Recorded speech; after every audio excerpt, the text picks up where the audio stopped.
साक्षर और मेरा YouTube channel season classes bye Ranjan sir में आप लोग का हार्दिक स्वागत है।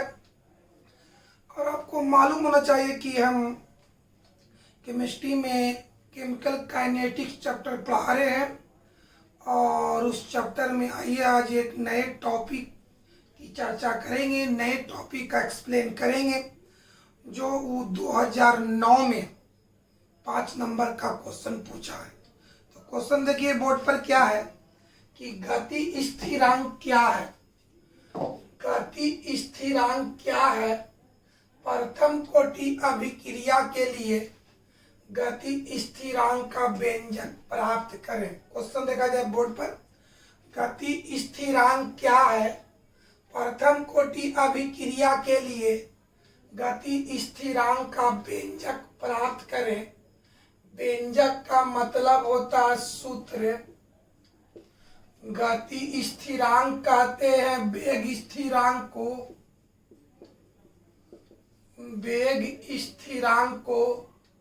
वेग स्थिरांक को दर्शाया जाता है के से, मतलब प्रथम कोटि अभिक्रिया के लिए यानी प्रथम कोटि अभिक्रिया से के का सूत्र प्राप्त करना है।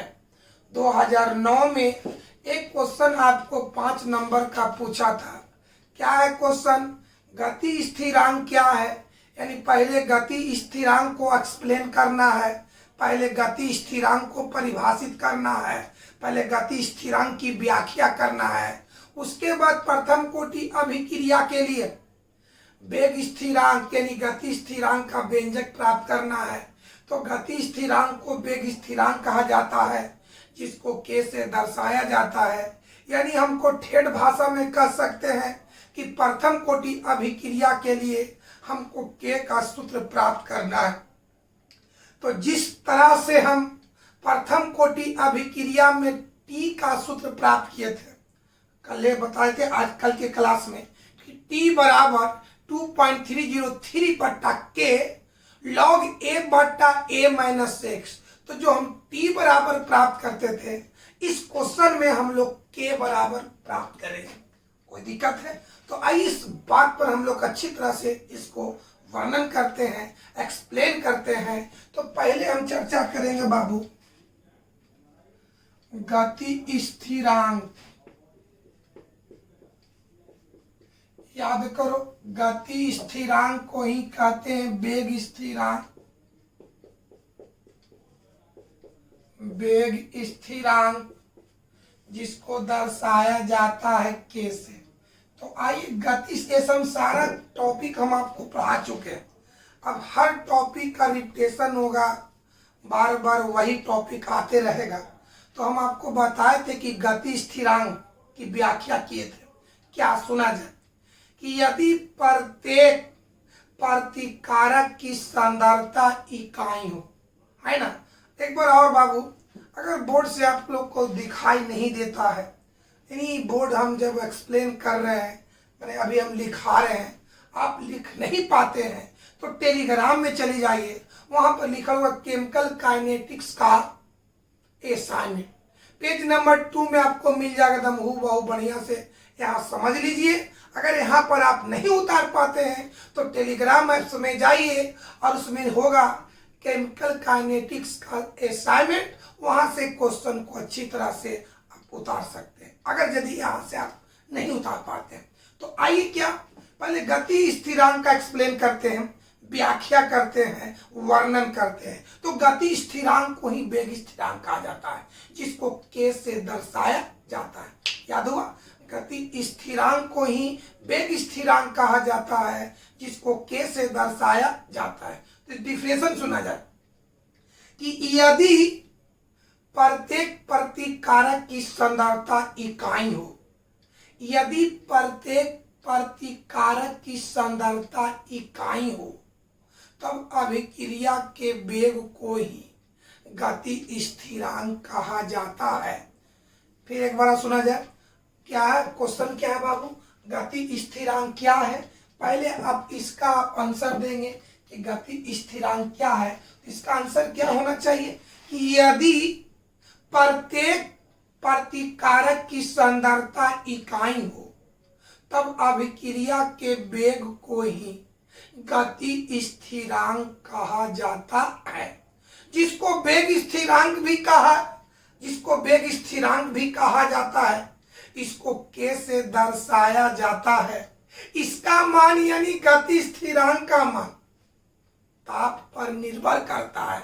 यह मतलब गति स्थिरांक अभिक्रिया की दर और प्रतिकारक के सांद्रण के बीच समानुपाती संबंध को दर्शाता है।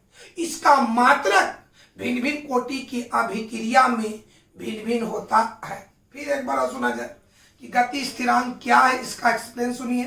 पहला क्या चीज कि यदि प्रत्येक प्रतिकारक की सांद्रता इकाई हो तब अभिक्रिया के वेग को ही गति स्थिरांक कहते हैं। जिसको वेग स्थिरांक भी कहा जाता है, इसको के से दर्शाया जाता है। यह अभिक्रिया की दर और प्रतिकारक के सांद्रता के बीच समानुपाती संबंध को दर्शाता है।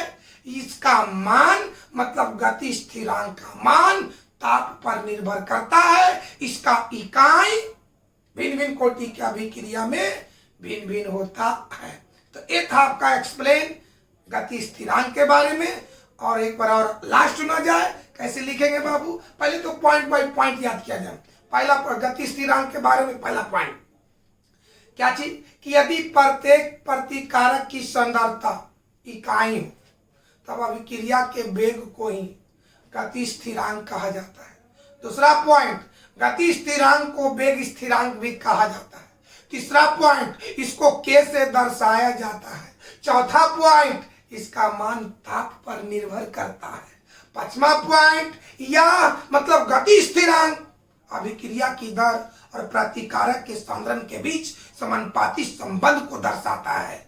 छठा पॉइंट, इसका इकाई मतलब गति स्थिरांक का इकाई भिन्न भिन्न कोटि की अभिक्रिया में मतलब शून्य कोटि की अभिक्रिया में अलग होता है, प्रथम कोटि की अभिक्रिया में अलग होता है। तो इस आधार पर हम कह सकते हैं कि गति स्थिरांक का इकाई भिन्न भिन्न कोटि की अभिक्रिया में भिन्न भिन्न होता है। तो एक बार और सुना जाए, उसके बाद हम आपको बोर्ड पर लिखेंगे। फिर इसको प्रथम कोटि की अभिक्रिया से व्यंजक प्राप्त करेंगे, के का सूत्र प्राप्त करेंगे, के का एक्सप्रेशन प्राप्त करेंगे। तो पहले गति स्थिरांक क्या लिखेंगे? तो गति स्थिरांक लिख करके अंडरलाइन और डैश देंगे। गति स्थिरांक लिख करके अंडरलाइन और डैश ये लिखेंगे और अंडरलाइन और डैश देंगे। क्या लिखेंगे? यदि प्रत्येक प्रतिकारक की सांद्रता इकाई हो तब अभिक्रिया के वेग को ही गति स्थिरांक कहते हैं। जिसको वेग स्थिरांक भी कहा जाता है, इसको के से दर्शाया जाता है। इसका मान ताप पर निर्भर करता है। यह अभिक्रिया की दर और प्रतिकारक के सांद्रता के बीच समानुपाती संबंध को दर्शाता है। इसका इकाई भिन्न भिन्न कोटि की अभिक्रिया में भिन्न भिन्न होता है। ये आप इसका ये हो गया एक्सप्लेन, ये हो गया वर्णन, ये हुआ व्याख्या किसका? गति स्थिरांक का। तो आइए इस बात को हम बोर्ड पर लिखते हैं। बोर्ड पर देखा जाए।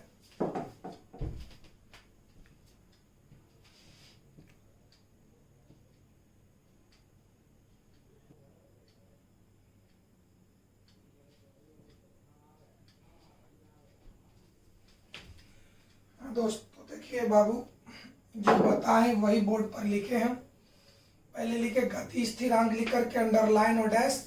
क्या लिखे? यदि प्रत्येक प्रतिकारक की सांद्रता इकाई हो तब अभिक्रिया के वेग को ही गति स्थिरांक कहते हैं। जिसको वेग स्थिरांक भी कहा जाता है। यह अभिक्रिया की दर और प्रतिकारक की सांद्रता के बीच समानुपाती संबंध को दर्शाता है। इसका मान ताप पर निर्भर करता है।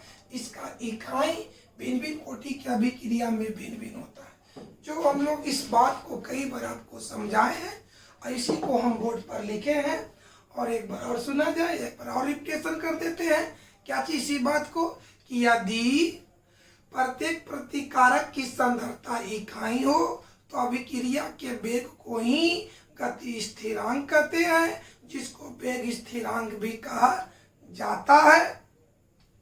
इसको के से दर्शाया जाता है, इसको के से दर्शाया जाता है, इस के से दर्शाया जाता है। यह अभिक्रिया की दर और प्रतिकारक के सांद्रण के बीच समानुपाती संबंध को दर्शाता है। इसका मान ताप पर निर्भर करता है। इसका इकाई भिन्न भिन्न कोटि की अभिक्रिया में भिन्न भिन्न होता है। तो देखिए एक बार बोर्ड पर देखिए बढ़िया से, एक तो बढ़िया से देख लो बाबू, यदि आपको उतारता है तो उतार भी सकते हैं और फिर हम आगे बढ़ेंगे। इसको देखा जाए बढ़िया से।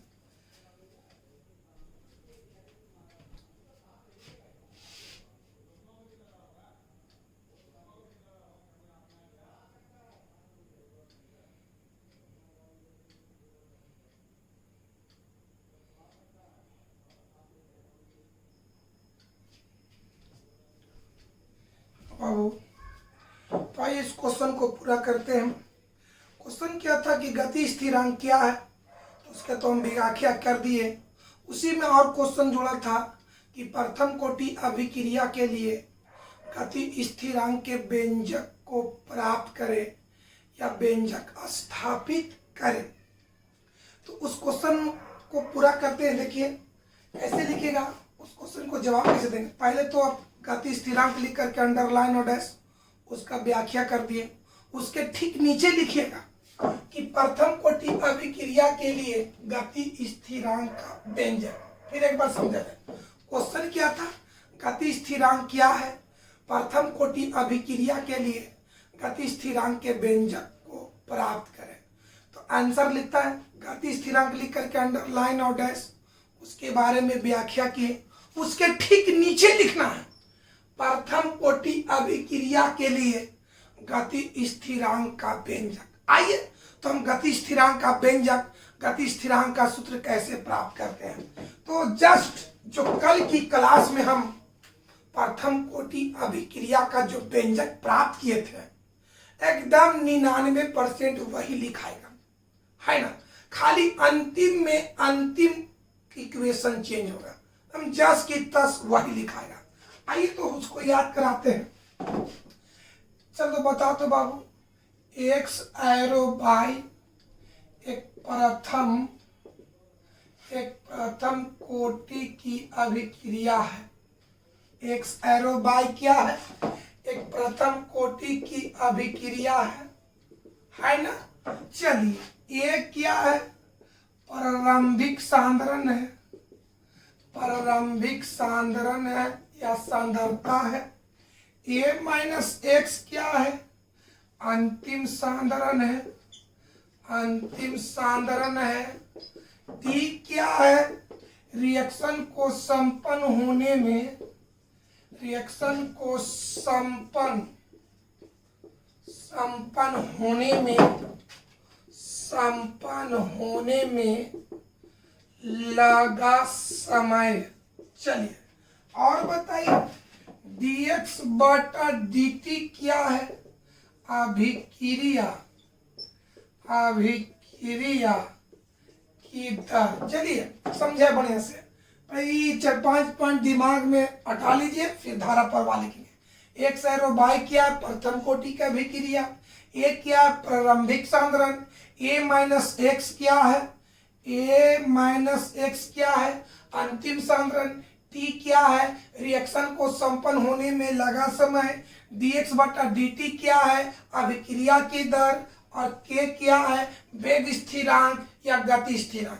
तो 4 पॉइंट को दिमाग में रखा जाए। एक्स एरो बाई प्रथम कोटि की अभिक्रिया, एक्स एरो बाई प्रथम कोटि की अभिक्रिया। ए क्या है, प्रारंभिक सांद्रण। ए क्या है, प्रारंभिक सांद्रण। ए माइनस एक्स क्या है, अंतिम सांद्रण। ए माइनस एक्स क्या है, अंतिम सांद्रण। टी क्या है, रिएक्शन को संपन्न होने में लगा समय। dx बटा dt क्या है, अभिक्रिया की दर। और k क्या है, गति स्थिरांक, यानी हमको k का ही सूत्र ज्ञात करना है। तो चलिए क्या है, प्रथम कोटि अभिक्रिया के लिए गति स्थिरांक का व्यंजक कैसे प्राप्त करेंगे, तो कैसे लिखेंगे सुना जाए। मान लिया कि एक्स एरो बाई, मान लिया कि एक्स एरो बाई एक प्रथम कोटि की अभिक्रिया है। मान लिया जाए क्या है बाबू, प्रथम कोटि अभिक्रिया के लिए व्यंजक, तो क्या लिखेंगे, मान लिया कि एक्स एरो बाई एक प्रथम कोटि की अभिक्रिया है जिसका प्रारंभिक सांद्रण ए है, जो t समय के बाद उसका अंतिम सांद्रण a माइनस एक्स हो जाता है। एक बार और सुना जाए, पहले तो ऐसे लिखकर के अंडरलाइन और डैश दे देंगे, यहां पर लिखेंगे मान लिया कि एक्स एरो बाई एक प्रथम कोटि की अभिक्रिया है जिसका प्रारंभिक सांद्रण ए है, जो t समय के बाद उसका अंतिम सांद्रण a माइनस एक्स हो जाता है, जबकि अभिक्रिया की दर dx बटा dt है। एक बार आप सुनिए, मान लिया कि एक्स एरो बाई एक प्रथम कोटि की अभिक्रिया है जिसका प्रारंभिक सांद्रण a है, जो t समय के बाद उसका अंतिम सांद्रण a माइनस एक्स हो जाता है, जबकि अभिक्रिया की दर dx बटा dt है। पैराग्राफ चेंज करेंगे और लिखेंगे क्या कि किसी रासायनिक अभिक्रिया की दर प्रतिकारक के सांद्रण का समानुपाती होता है।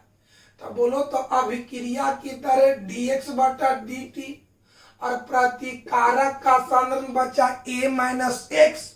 फिर बोलो अभिक्रिया की दर है dx बटा dt और प्रतिकारक का सांद्रण बचा a माइनस एक्स।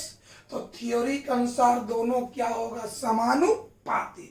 अब इसी को कैलकुलेशन करके हम गति स्थिरांक का सूत्र यानी k का सूत्र ज्ञात कर लेते हैं। याद हुआ, एक बार और चलते हैं, ये पहले टॉपिक को लिख लेंगे और लिखेंगे मान लिया कि एक्स एरो बाई एक प्रथम कोटि की अभिक्रिया है जिसका प्रारंभिक सांद्रण a है, जो t समय के बाद उसका अंतिम सांद्रण a माइनस एक्स हो जाता है, जबकि अभिक्रिया की दर dx बटा dt है।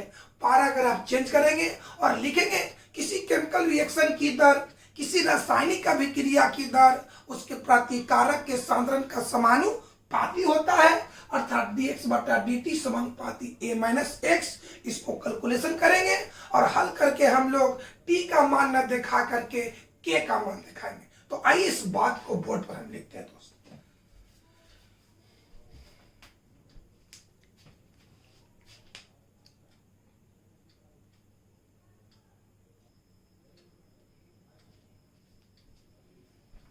देखो बाबू, जो अभी हम आपको समझाएं, जो पढ़ाएं, उसी बात को हम बोर्ड पर लिखे हैं। देखिए क्या लिखे हैं, प्रथम कोटि अभिक्रिया के लिए गति स्थिरांक का व्यंजक, मान लिया कि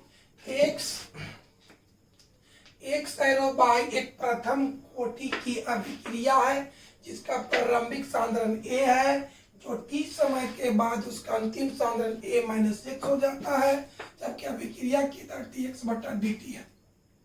किसी रासायनिक अभिक्रिया की दर उसके प्रतिकारक के सांद्रण का समानुपाती होता है। तो अभिक्रिया की दर है dx बटा dt, प्रतिकारक का सांद्रण a माइनस एक्स, दोनों के बीच में समानुपाती का संबंध है। अब आइए बाबू, इसी बात को अब हम लोग इसको कैलकुलेशन करेंगे। जो कल की क्लास में हम आपको बताए थे, इस समानुपाती चिन्ह हटेगा तो बराबर आएगा, तो एक कांस्टेंट चिन्ह आएगा, एक नियतांक आएगा, एक अचर आएगा, जिसको वेग स्थिरांक या गति स्थिरांक कहते हैं। तो आइए फिर एक बार इसको आज हम हल करते हैं। बोर्ड पर आप लोग एक नज़र देखिए बढ़िया से, यहाँ के बाद हम ऊपर कैलकुलेशन करेंगे, तो एक बार आप लोग बढ़िया से देख लीजिए।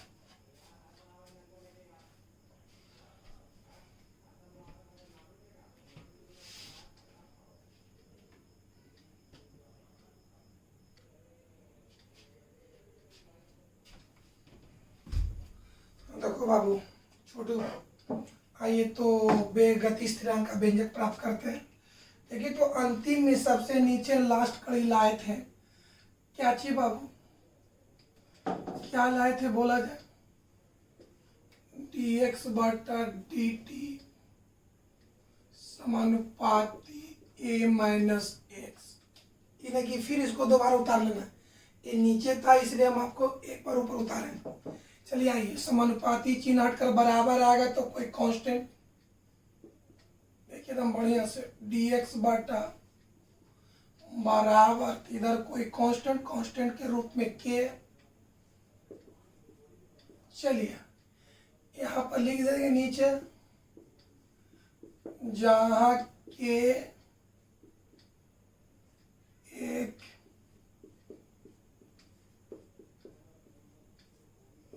स्थिरांक है जिसको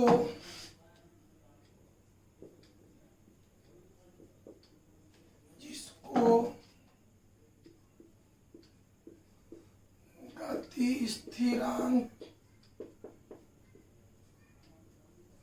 या वेग स्थिरांक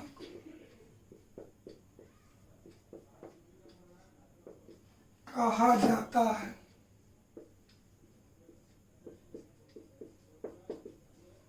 फिर एक बार समझिए, dx बटा dt समानुपाती a माइनस एक्स, इस समानुपाती चिन्ह हटकर बराबर है तो कोई कांस्टेंट, कांस्टेंट बताइए बाबू, के एक स्थिरांक है जिसको गति स्थिरांक या वेग स्थिरांक कहा जाता है। आइए यहाँ से चलते हैं बाबू। तो देखो dt इधर बटा है, इधर बटा मतलब भागा है, इधर जाके गुना होगा। dx बराबर k into e minus x into d t. अब आइए x वाला पद को लेफ्ट और ले आइए, तो देखिए तो ये x वाला है, इधर गुना, इधर आकर भागा। dx बटा a माइनस एक्स बराबर k इंटू डी टी। आगे बढ़ते हैं, इसको हम लिख सकते हैं 1 बटा a minus x into D x बराबर के इंटू डी टी। अब दोनों तरफ इंटीग्रेशन, माने कल वाला एकदम हूबहू है, इधर भी इंटीग्रेशन लीजिए, इधर भी इंटीग्रेशन लीजिए, दोनों तरफ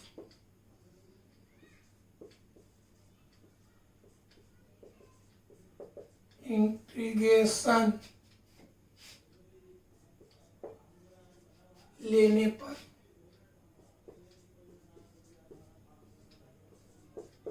दोनों तरफ इंटीग्रेशन लेने पर तो इधर भी इंटीग्रेशन लगाएंगे और इधर भी इंटीग्रेशन लगाएंगे। आइए बात, कोई प्रॉब्लम? चलिए, इतना भी इंटीग्रेशन और इतना में भी इंटीग्रेशन। 1 बटा a minus x into D x के इंटू डी टी। अब आइए यहाँ समझ लीजिए, यहाँ इंटीग्रेशन किसके सापेक्ष? t के सापेक्ष। तो t वाला पद चर और बाकी अचर, तो इसके मुताबिक के क्या होगा? अचर। तो अचर को इंटीग्रेशन चिन्ह से बाहर कर दिया जाता है। दूसरी बात, अब आइए इसका समझो, इसका इंटीग्रेशन निकाला जाता है 1 बटा एक्स पर। तो 1 बटा एक्स का हम बताए हैं इन एक्स, 1 बटा एक्स का बताए हैं इन एक्स। तो यहाँ एक्स के जगह क्या है? a minus x. तो बढ़िया से बताओ, इसका इंटीग्रेशन किस पर? 1 बटा एक्स पर। तो 1 बटा एक्स का होगा कुछ इन एक्स, लेकिन यहाँ एक्स के जगह क्या? a minus x. तो इस फार्मूला के मुताबिक इसका मान होगा इन एक्स के जगह a माइनस एक्स। कोई दिक्कत? एक बार कल भी बताते कि इंटीग्रेशन में फार्मूला लागू करने के बाद चर का गुणांक देखा जाता है। अगर गुणांक 1 हो तो ज्यों के त्यों छोड़ दिया जाता है, अगर गुणांक 1 के अलावा हो तो उतना से भाग दे दिया जाता है। तो बताए यहाँ चर कौन है? x है, x का गुणांक -1 है, 1 के अलावा है, इस गुणांक से भाग दे देंगे। मतलब इतना का मान हो गया इन a माइनस एक्स बटा -1। आइए तो देखिए बाबू, और बोर्ड पर देखो,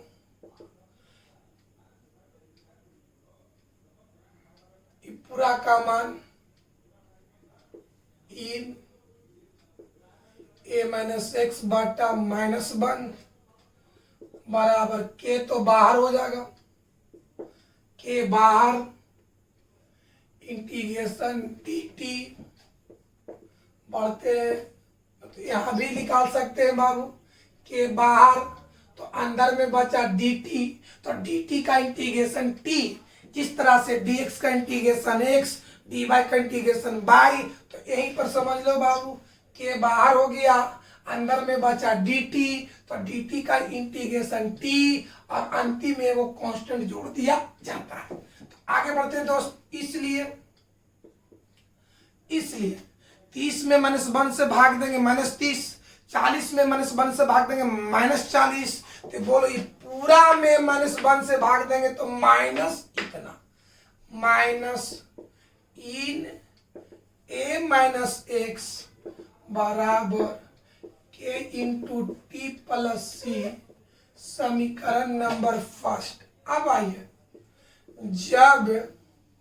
जब टी बराबर 0 तब अंतिम सांद्रण, तो अंतिम सांद्रण होता है ए माइनस एक्स, अब प्रारंभिक सांद्रण ए है। तो याद करो, जब टी बराबर 0 तो अंतिम सांद्रण प्रारंभिक सांद्रण के बराबर होता है, तो अंतिम सांद्रण ए माइनस एक्स है, प्रारंभिक सांद्रण ए है, तो दोनों क्या होगा, बराबर होगा। यदि टी के जगह जब हम 0 देंगे तो ए माइनस एक्स के जगह ए देंगे। आइए इक्वेशन नंबर फर्स्ट से,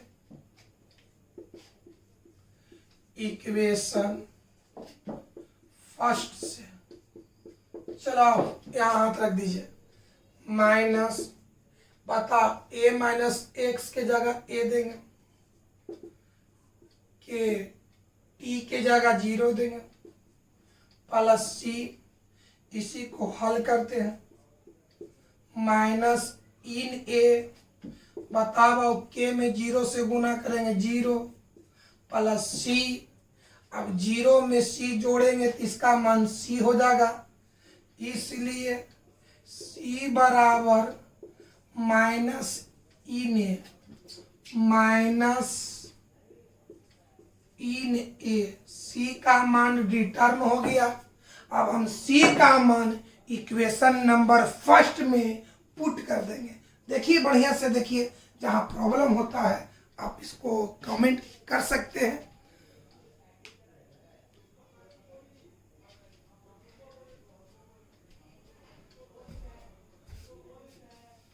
वाह बाबू मिटा रहे हैं, आइए इधर देखिए बाबू, इधर मिटाते हैं दोस्त।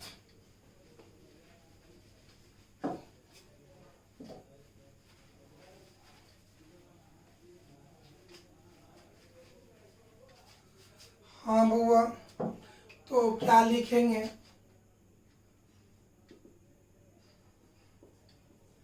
इक्वेशन फर्स्ट में सी का मान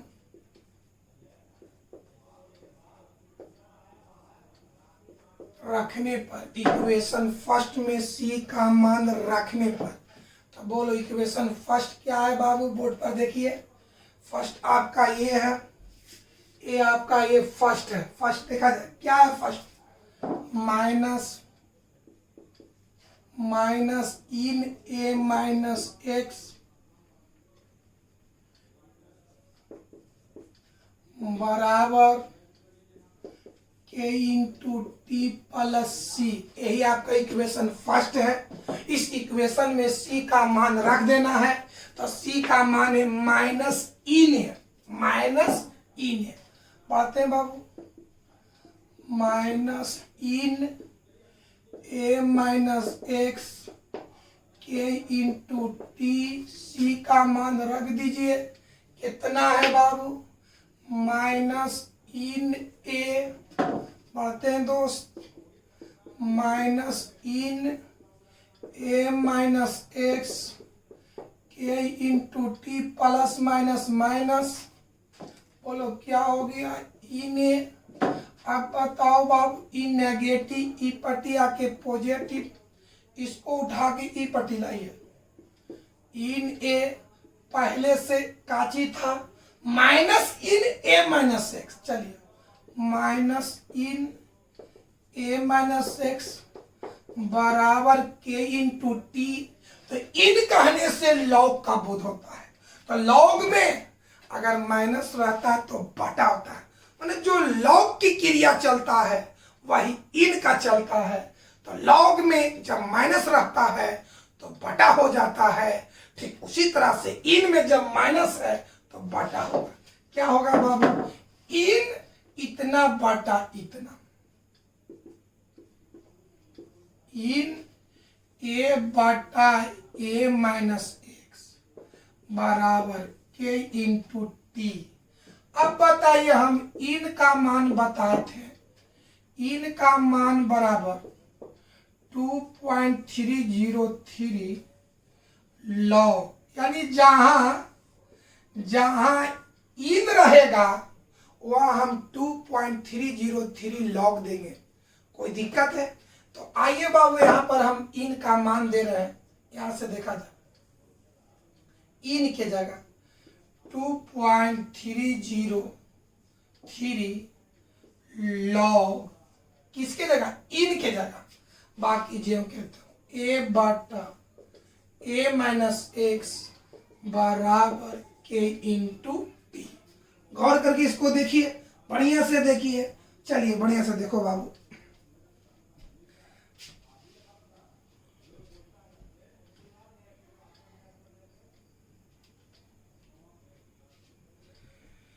देख रहे हैं दोस्त, इधर मिटाते हैं दोस्त।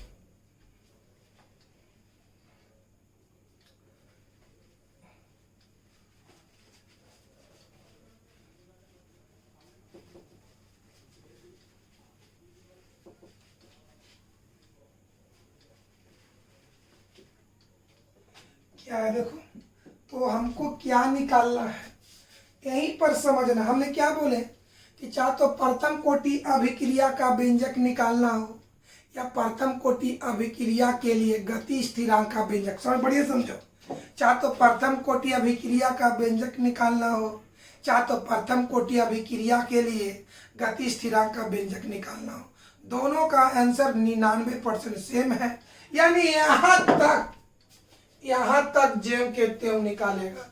अगर प्रथम कोटि का अभिक्रिया कहेगा तो हम टी बराबर दिखाएंगे, अगर गति स्थिरांक का व्यंजक कहेगा तो के बराबर दिखाएंगे। यही फर्क है, प्रथम कोटि का अभिक्रिया का व्यंजक कहेगा तो टी बराबर दिखाएंगे, गति स्थिरांक का व्यंजक कहेगा तो के बराबर दिखाएंगे। तो क्वेश्चन याद करो, गति स्थिरांक का व्यंजक निकालना है, यानी यहाँ पर हम दिखाएंगे के बराबर। तो क्या होगा बाबू, के बराबर गुना तो इधर जाके भागा हो जाएगा। चलिए आइए, तो बोलो बाबू, इसलिए के बराबर क्या होगा बताओ, के बराबर थी जाएगा ऊपर बट्टा में क्या हो बोल, 2.303 बट्टा टी लॉग ए बट्टा ए माइनस एक्स। यही हो गया गति स्थिरांक का व्यंजक, गति स्थिरांक का व्यंजक। वेयर मतलब जहां, के का मतलब हो गया गति स्थिरांक या वेग स्थिरांक,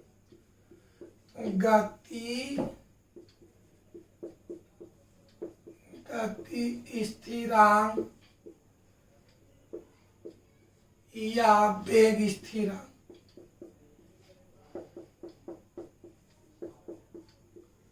चलिए, टी का मतलब हो गया रिएक्शन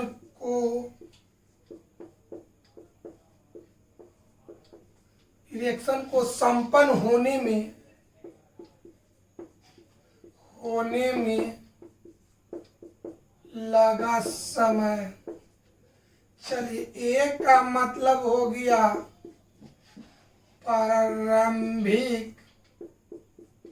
प्रारंभिक सांद्रण, ए माइनस एक्स का मतलब हुआ अंतिम सांद्रण। यहां तक अगर क्वेश्चन आ जाए कि गति स्थिरांक क्या है, गति प्रथम कोटि अभिक्रिया के लिए गति स्थिरांक का व्यंजक को प्राप्त करें, तो आपको पहले गति स्थिरांक की व्याख्या करना है, उसके बाद गति स्थिरांक का व्यंजक लिख करके अंडरलाइन और डैश और जो लिखा थे आपको यहां तक लिखना होगा। ये आपका कंप्लीट क्वेश्चन हुआ। अगर आपको यहां पर इसको 2-3 बार वीडियो को आप देखिएगा, अगर यहां से आपको नहीं उतर पाता है तो टेलीग्राम में जाइएगा, वहां पर लिखल होगा केमिकल काइनेटिक्स का असाइनमेंट, वहां से आप अच्छा तरह से उतार सकते हैं। इसको 2-3 बार प्रैक्टिस करेंगे, देखा जाए एक बार बोर्ड पर।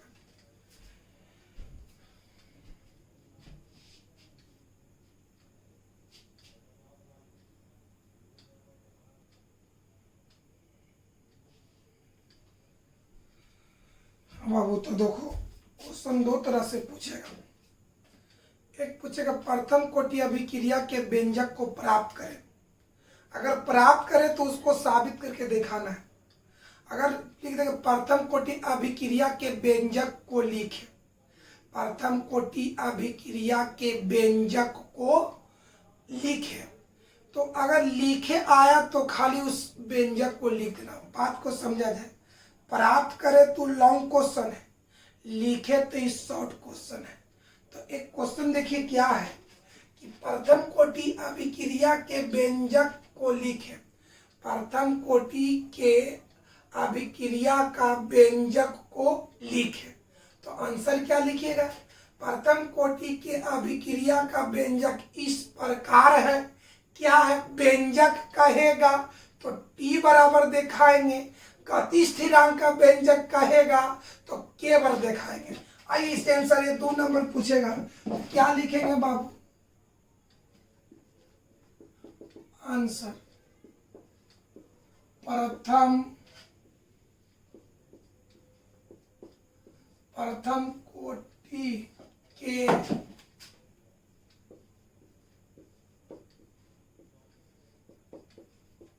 प्रथम कोटि के अभिक्रिया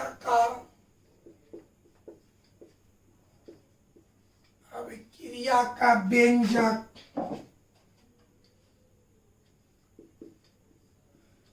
इस प्रकार है। चलिए व्यंजक का रहा तो क्या दिखाएंगे? टी बराबर 2.303 बटा के लॉग ए बटा ए माइनस एक्स, जहां टी का मतलब होता है अभिक्रिया को संपन्न होने में लगा समय, मतलब रिएक्शन को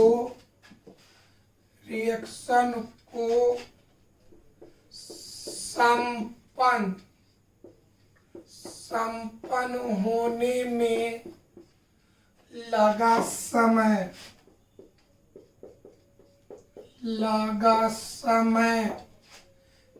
के का मतलब होलो गति स्थिरांक या वेग स्थिरांक। चलिए एक का मतलब होला प्रारंभिक सांद्रण। आइए ए माइनस एक्स का मतलब अंतिम सांद्रण। अगर आ जाए क्वेश्चन की प्रथम कोटि के अभिक्रिया का व्यंजक को लिखे तो आपका आंसर यही हो गया 2 नंबर में कि प्रथम कोटि का अभिक्रिया का व्यंजक इस प्रकार है। टी बराबर 2.303 बटा के लॉग ए बटा ए माइनस एक्स, जहां है देख लीजिए बढ़िया से बाबू।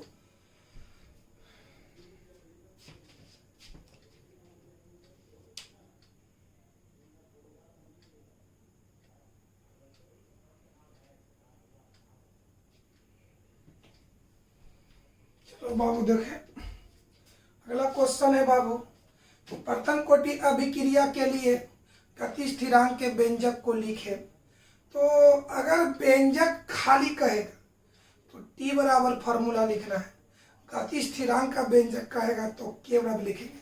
तो इसका आंसर कैसा लिखे, मैंने खाली उसका फॉर्मूला लिखना है, प्राप्त करें मतलब उसको सिद्ध करना है। तो अगर सिद्ध करना तो 5 नंबर, लिखना है तो 2 नंबर। इसका आंसर कैसे लिखेंगे कि प्रथम कोटि की अभिक्रिया के लिए गति स्थिरांक का व्यंजक इस प्रकार है, डैश देंगे और यहाँ बोलेंगे के बराबर 2.303 बटा टी लॉग ए बटा ए माइनस एक्स। आइए इसका आंसर लिखते हैं।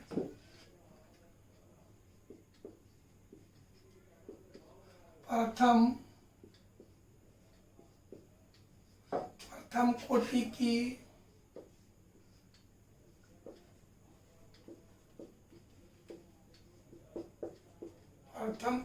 की अभिक्रिया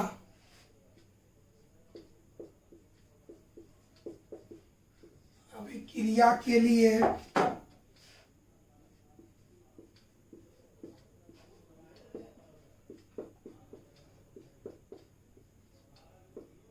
गति स्थिरांक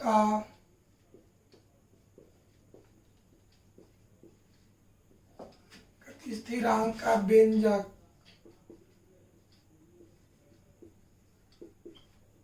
इस प्रकार है। चलिए अब आइए क्या लिखेंगे, के बराबर 2.303 बटा टी लॉग ए बटा ए माइनस एक्स, जहां के का मतलब होलो गति स्थिरांक या वेग स्थिरांक। चलिए आगे बाबू, पी का मतलब हुआ रिएक्शन को संपन्न होने में लगा समय। एक का मतलब होलै प्रारंभिक सांद्रण, ए माइनस एक्स का मतलब होलै अंतिम सांद्रण।